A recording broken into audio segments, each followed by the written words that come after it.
The Big Bark. Listen up, dog owners. It's for you, all you canine lovers. It's your favorite podcast, The Big Bark, with your host Darragh Bourke and canine co-hosts Bruno and Millie. The Big Bark.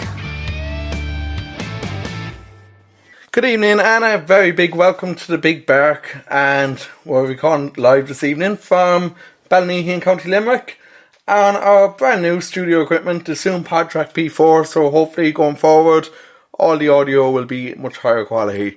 With me as always are Bruno and Millie, my two canine companions, and this week they're modelling some fantastic bandanas from Pretty Little Pup, and thanks to Sarah for sending us over those lovely bandanas with the Big Bark logo on them.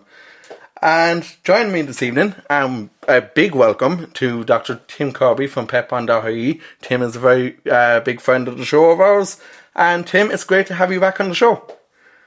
Yeah, great to be back, and I love the new equipment. Honestly, it looks good, the studio set up, so we're looking forward to good stuff coming out of the studio there.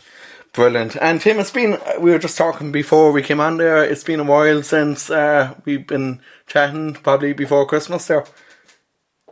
It has, Darragh. We were just, I suppose, reminiscing there, the two of us. We've had some very good sessions going over, last year, 2 years, probably, on the Big Bark podcast. So, it has been a couple of months, but I suppose, Darragh, look, we're all coming out of interesting and strange times. So everybody's had their own challenges and, I suppose, busy in certain ways and, looking to kind of come back to, I suppose, in inverted commas, normality. So, I suppose we're just coming back into things now, Darragh. But, as I said, it's good for people with pets. So many changes have happened.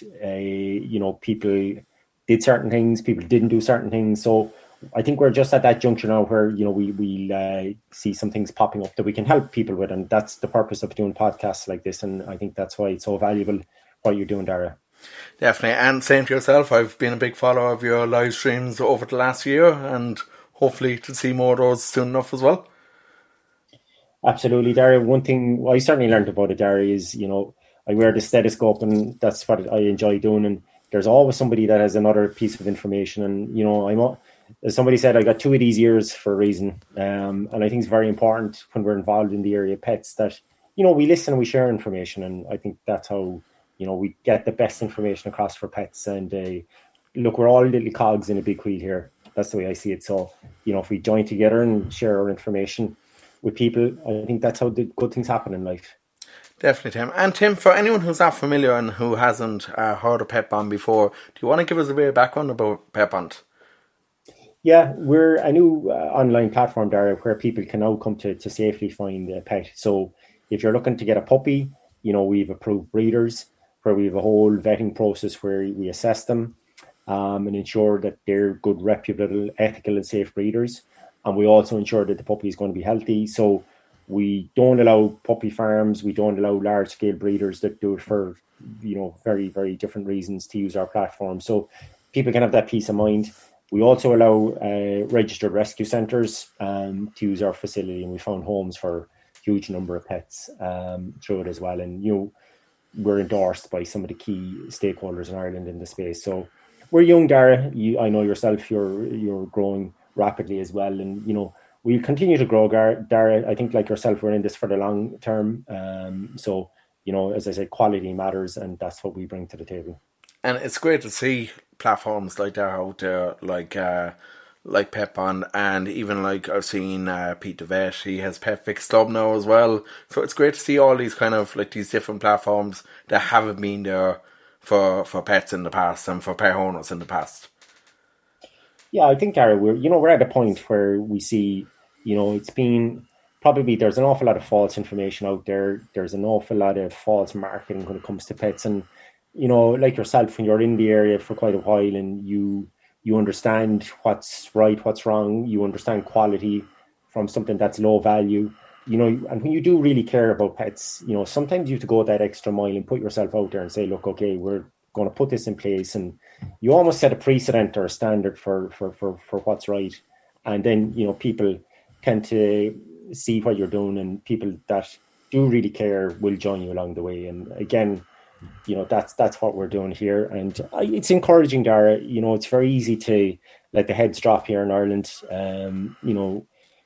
I suppose we hear an awful lot of bad stuff, but you got to start to change that at some point. And I think collectively, what a lot of us are doing is starting to have an effect, and the expectations of the public then are increasing. And that's what we got to normalise, Darragh. We have those expectations need to be the norm, and that's where, as I said, we can start to change. But we are changing things, and I think it's a credit to the people that are getting out there in front of, as I said, the public and in front of the media, to share that message. And I think it's a credit to them showing leadership in that area and tackling difficult problems. But hopefully, as I said, it's almost like a new generation of Irish people in particular, I think, that are changing this. Brilliant, Tim. And Tim, so what I want to talk to you about this evening is, especially on the Midwest, there's been a major outbreak recently of canine kennel cough. So, as a vet, I'm assuming it's something that you would see quite a good bit. And what are the signs for? First of all, will you explain to people who don't know what is kennel cough? Yeah, it is, Darragh. It's certainly very relevant at the moment, as you rightly say. And we've kind of changed the name of it, Darragh. It was always called kennel cough because traditionally dog was into kennels and they got it. But the reality is dogs get it anywhere. Can be out in a park, a dog can get it. So we now call it canine cough. So we kind of dropped the kennel bit, even though they can get it in kennels. So the way it's spread, Darragh, it's just like any infectious disease. And it's very similar to flu in humans because it's transmitted by aerosol droplets in the air. So if your dog is out in a park, you can be exposed to a dog that isn't vaccinated and it could inhale the droplets, and that's how it acquires infection. So it's an airborne infection. And it's similar, Darragh, in the sense to the flu in that there is a viral component called parainfluenza. And what that does is it almost like dampens the immune system in the upper airways. And when that actually happens, you kind of knock the good, cells out of the way, and then all the bad bacteria kind of jump in and they think, okay, well, we got a free passage here, and they work their way down the airways, and you get all this kind of bad stuff like inflammation and, mucus secreted. So your dog starts to cough. That's ultimately what happens. And sometimes even when you're out walking, you'll hear this kind of a goose honking, dry cough in a dog. That's the very early symptoms of it. And the coughing can progress as well.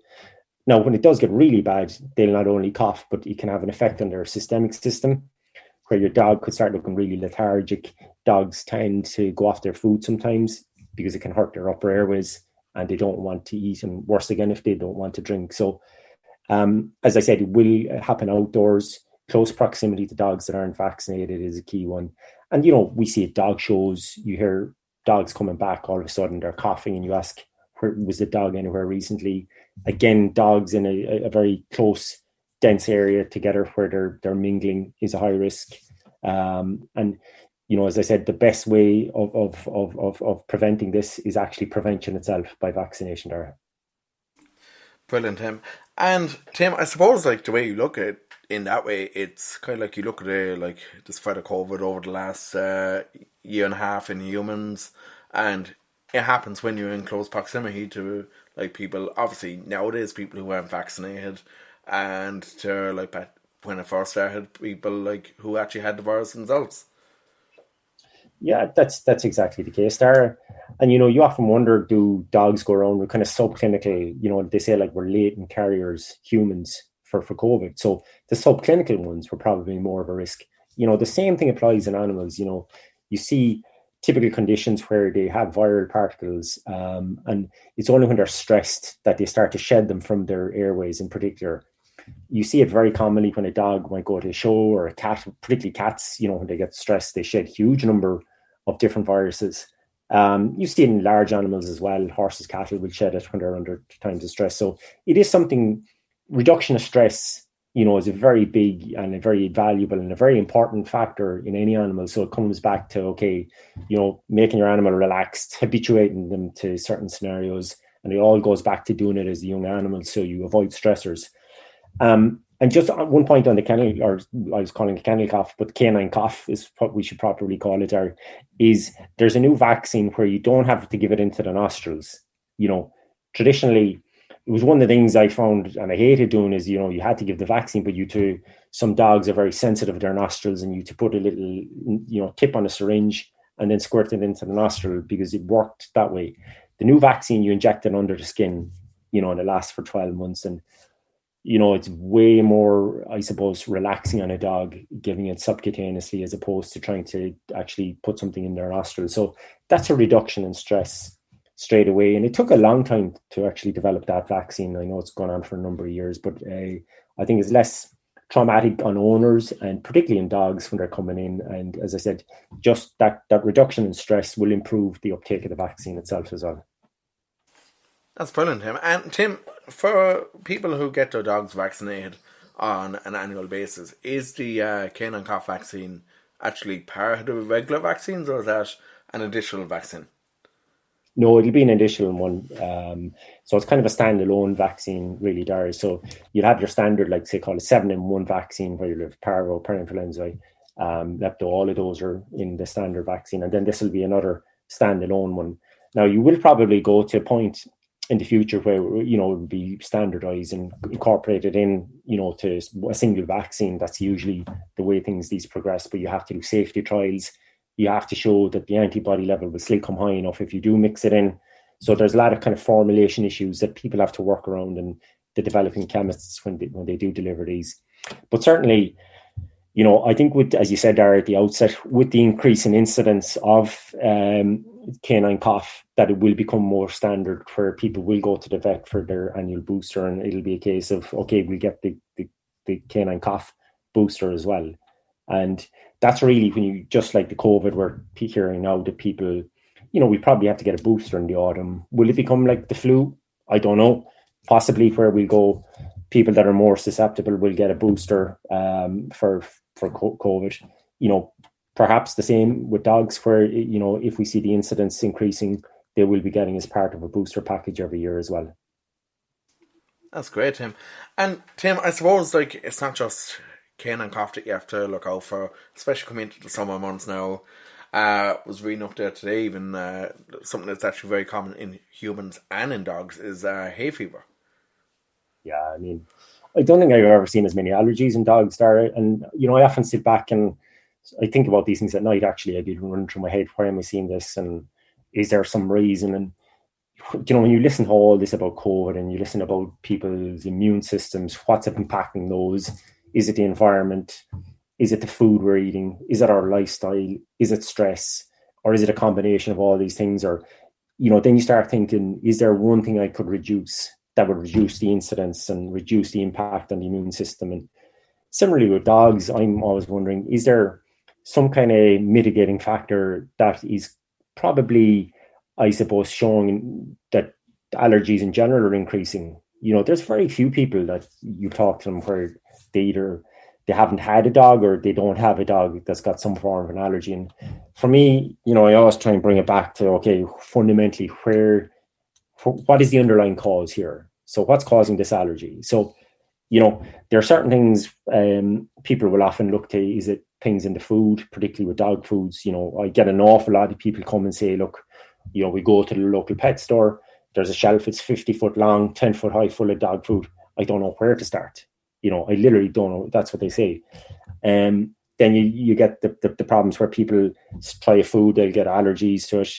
But again, we see environmental allergens where dogs are very susceptible to things around the house. It could be dust allergies, grass allergies. You can see allergic to mites. Obviously, we get the classical flea allergies. But you're very right, Darragh. Allergies to like pollen is very common in dogs as well. And they get like upper airway conditions where, you often see them rubbing their nose is probably the first thing you will see. And they can start to sneeze, runny eyes, the conjunctiva getting a little red as well. Very similar to humans. Again, it's the similarities are there, Darragh, where, they get exposed to the allergen, then their immune system kicks in and says, okay, we don't like this, whatever particle it is, and the immune system tries to literally react to it, and you get similar type of symptoms. So we certainly see more of them. Pollen would be the big one, Darragh. Again, different types of grass is a big one, which I would see more of during the summer. And had a couple of cases where we've actually had to make up vaccines based on the type of grass. I had one dog recently, and she was allergic to 12 different types of grass, nothing else. That's all she was allergic to. So we had to make a vaccine with these in it, and give it over a period of months. And once the dog got those vaccines, she was absolutely fine. She can go out now in the summer and things, she will be fine like that as well. But what I would always say to people is, if you know that there is a trigger that's causing this, try and remove your dog from it, because, as I said, otherwise it's going to make it worse, And there are certain allergens that we will never get to the root of. There are different medications out there, but talk to your vet always and see if you can get your dog away from the source. We don't want to be given medication unless we really have to. And sometimes just with a little discussion, it's very obvious what the allergen is, and you can do, there's a blood test you can do now. We used to do skin testing before where you inject certain allergens in, but that's where I think it's good to have a chat with somebody professionally and they'll guide you in the right direction. And even speaking there, like, of all the different allergens, I know Millie is an absolute terror for chasing bees. And that's another one that you see with dogs a lot. Like, they're curious, and, like, I know she actually, I'm assuming she ate a bee, or that's what our own vet told us anyway. And, like, you could see it straight away in her nose was completely swollen. So it's kind of like those things as well that you have to watch out for. Yeah, there you see an animal that gets stung, and even if they swallow it, the allergen is there. So that's what causes like this kind of release of histamine, and their eyes swell up sometimes. Sometimes really their whole. I've seen dogs with their head is almost double in size, and you get them in as an emergency, because what happens is they get laryngeal edema, so the whole voice box becomes full of fluid and it constricts the airways. You literally have to give them intravenous steroids, very high dose, to bring down that swelling straight away. Dogs get allergens not only by inhaling them, Darragh, as you said, they can ingest them like that. We've even seen scenarios where through their pads and their feet, small allergens can actually get through that way. I mean, people wouldn't believe it, but it's often one of the biggest and the quickest ways for a dog to actually get certain particles through into the body to develop a reaction to it. And we do see certain breeds are more predisposed as well. The classical one is Westies. They do get significantly more allergies than other breeds. And particularly this time of the year as well, you'd see them, starting to get the pollen season is kicking around, and, they will start to develop those as well. But in a case, Darragh, where, the dog is showing a sign of an allergy and you don't know what's causing it, there are treatments out there to get you over this high risk period, I would call it, into the autumn time. It can be a seasonal thing. Sometimes you can do a huge workup and you mightn't find out exactly the cause, but your vet will be able to give you certain things that maybe in the autumn then you can wean your dog off them, and it'll just be a seasonal thing and you manage it best like that. So again, as you said, bee allergies, different types of flowers would be very common. You would see dogs being allergic to as well. And there are a lot of household products that people use, sprays in particular. I see an awful lot of dogs that are allergic to those. People would be using certain things over the summer. Fumes in a house. I saw a dog, sometimes when people lit the barbecue, the dog started scratching very aggressively. Skin was going red, and it was actually fumes that were coming from it. So we did a little experiment where we said, okay, put the dog, literally put that out of the way, I should say, and close the patio doors, and the dog never got a reaction afterwards. So again, we avoid medication where we can, but as we said, if you're in an extreme condition where your dog is being bitten and it's getting that acute swelling, then absolutely you would need to see a vet straight away. That's brilliant information there, Tim. And Tim, I suppose another thing that you see during the summer especially is a huge rise in ticks. Yeah, it's an area there that the public are becoming more conscious of as well. A lot of it's due to the climate. You're getting, particularly people are saying is it global warming. Like, obviously, I'm not a global scientist, so I couldn't say that categorically. But certainly, when you've got dry summers, high grass, particularly in late spring, early summer, and the autumn, we see a peak again. That's where ticks really like, because they literally jump from that particularly long grass that you'd see in forests, rough land where you might have a lake, particularly around the summer as well, when the water starts to dry out. Then the ticks, they prefer that type of grass as it's drying out. Certainly, tick-borne diseases are increasing in prevalence in humans, and we often see it where ticks can actually migrate. We would see it coming from particularly continental Europe Ticks, there are different species of ticks coming into southern England. We see them coming into the east coast of Ireland, and they kind of migrate westwards usually, is what we would see as well. Flies follow the same type of pattern. So it is something, Darragh, we're seeing more incidents of disease, tick-borne diseases in humans as well. Obviously, Lyme disease would be the one that people would be mostly aware of, and a horrible disease in humans, absolutely horrible disease. And we are seeing more of it in Ireland, Darragh. And what I would say to people is there are preventative treatments there. So certain treatments you can use for dogs now will have parasites, antiparasitic agents in them against ticks, so that if a tick does land on your dog, the first thing it'll do is it'll stick itself into the dog's skin, it'll burrow down, and it literally sucks blood. That's how they survive. But what these drugs do is, if the tick jumps in and it starts to feed on the blood, the drug is actually in the blood and it kills the tick and it falls off.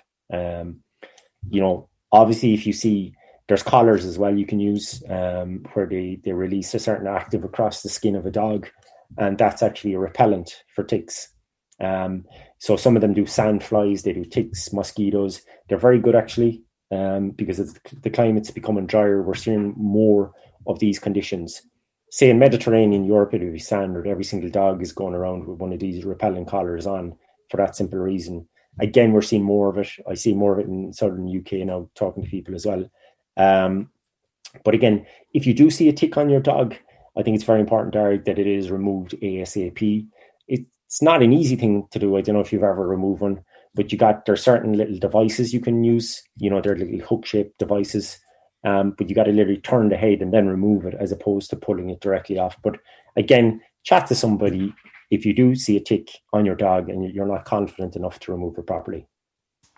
And finally, Tim, I suppose one other thing I want to talk to you about is, like, you see, especially along rivers, especially during the summer, there's a lot of algae in the rivers, and along the coastlines of the rivers there, which are very, I suppose, poisonous to dogs. What other things like that would you watch out for? Yeah, you're right, Darragh. Algae, there's an awful lot of toxins that are released, from some of these materials, particularly in lakes, where water is dormant. Static water is notorious for dogs, Darragh. Free-flowing water, absolutely, it's comfortable. We're fine with that. But what happens is, when you get a build-up of vegetation, there's enzymes released. Sometimes you'll have toxins released. And dogs won't really differentiate between toxins and water. Water is water, as they do see it. A lot of decayed vegetation that's in these static areas, again, that would release certain enzymes. So I would say beware of those areas where the water level drops, And a lot of times, you will have certain material that would be in the lake that you won't even notice yourself that can be toxic. Certain fish even will be toxic to dogs, decaying over time. Jellyfish are probably a big one, either alive or dead, are very detrimental to dogs. And, you do see cases and reports of it where even earlier this spring, there were several dogs in the UK had very, very bad encounters with jellyfish. Again, goes back to the point we were making about toxins and allergies, releasing certain type of agents. So again, the algae would be a very, very common one. And as I said, the general advice to people is, if you've got a dog, you don't want them to drink out of particularly a lake, and particularly not if there's algae or any signs of any fungal material on it, because with the changing of the season, with the decaying vegetation, you can get a build-up, particularly of fungal particles as well around the water edge. So keep your dog away from static water is always the advice.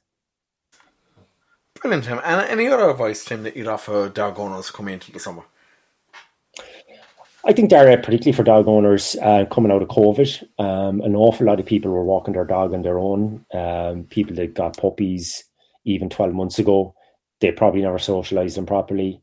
And I think people need to get out, particularly with their dogs, and let their dog meet other dogs. Now, we've discussed all about canine cough. We've discussed about static water. We've discussed about bees, jellyfish, risk. But probably the biggest risk of all to dogs is the lack of interaction and socialization over the past 12 months. And I think just if you're out with your dog, obviously a collar and lead, let it go up and just let it interact with other dogs. And as I said, just treat it, with that little bit of, I think, patience, because it probably hasn't been exposed to other dogs as much as it should. And, if you're living in an area where there's an off-lead area where you can let it just play with other dogs, let it bound around just like dogs love doing, let it do that as much as you can. I mean, I'm a big advocate of dogs playing and just being a dog. And, if you can meet up with other dogs and you can just observe them and make sure they're safe and they're not going to harm anybody or, bolt into somebody, let them have a good time doing it together. I think it's a beautiful thing when you see, a number of dogs playing and just expressing normal behavior. Because one of the 5 freedoms is to express normal behavior. And it's one that I keep saying to people is probably the most important thing, that if a dog can express normal behavior, you've probably got a very happy dog, and that's what we all want. So get out there with your dogs is what I say to people. Be aware if the weather gets fine, of the risk of sunstroke and sunburn. But again, that's not a reason not to bring your dog out. So plenty of walking, plenty of fun, and enjoy it. Absolutely, Tim. And I see it with Bruno and Millie. They go off with my dad every day down to the campus in UL here, and he meets the same old guys the whole time, and they all have dogs with them, and they all just get along so well. And I suppose Bruno would have been a very reactive dog originally, there about 2 years ago, but like now he loves me and other dogs, and it's great for both of them. Like Millie is kind of, I suppose, pushing on a small bit now. She's 10 at the moment, but like she's still like, when she meets the other dogs, she's still like a big puppy as well. They do, but that's it, Darragh. I mean, that's the beauty about it, isn't it? For humans, like, they're the biggest social icebreaker. Dogs. They're just brilliant, like, in so many levels. Then they meet their own dogs, and they have their own little language where they communicate. With their ears, their tail, vocally, through smell. They have their own little lines of communication going on. And when you stand back, like, that's what I just in amazement every single day. I stand back and I look at my dog and other dogs, and I'm thinking, wow, just look at them like that. And I think if you can get your dog out when you haven't been out much in the last 15 months, and just observe that, I think you'll just learn how great dogs are, and you learn to pick up more on their body language, and your dog will teach you almost what's normal and what's not normal. And that's really important, because one line we were always taught was, well, you can never know what's abnormal if you don't know what is normal in the first place. And your dog will let you know what's normal for it, because every dog is different. So just look and listen to your dog. I think you'll learn a huge amount this summer. Exactly, and I suppose always watch out for like obviously a dog can't speak English, gives off different body signals, calming signals to other dogs to like let them know if it's okay, and just dogs communicate through body language generally. So just once you know the body language, I suppose, like, that's, if you know that body language, that's the main way of knowing if your dog is comfortable with another dog. Yeah. And it's like recently, Darragh, there was a big campaign in the UK, and it came here as well, about ear cropping. Now, I know we could talk about this for another 2 hours, but somebody said to me that, don't call it cropping. They said it's chopping ears off. And that's essentially what it is. And then we took a very good discussion. It was a public discussion on the topic. And it just, the way I explained it is, if you look at dogs, so many of them speak with their ears. They won't vocalize. Some of them are very quiet dogs, but they don't need to vocalize. They can communicate with their ear. So if you're removing their ears, you're depriving them, of so much, not only from just a pain and a discomfort point of view, but to express themselves. Then you go on looking at tails, the whole issue of if you're going to dock tails. Like a dog's tail is just so powerful as a communication tool. It does have a lot of functions, but to communicate its feelings, its thoughts with other dogs as well, and even communicating with humans. If you look at a dog's tail, I can tell you exactly what my dog is thinking or what she's going to do next when I see her tail, because it means something.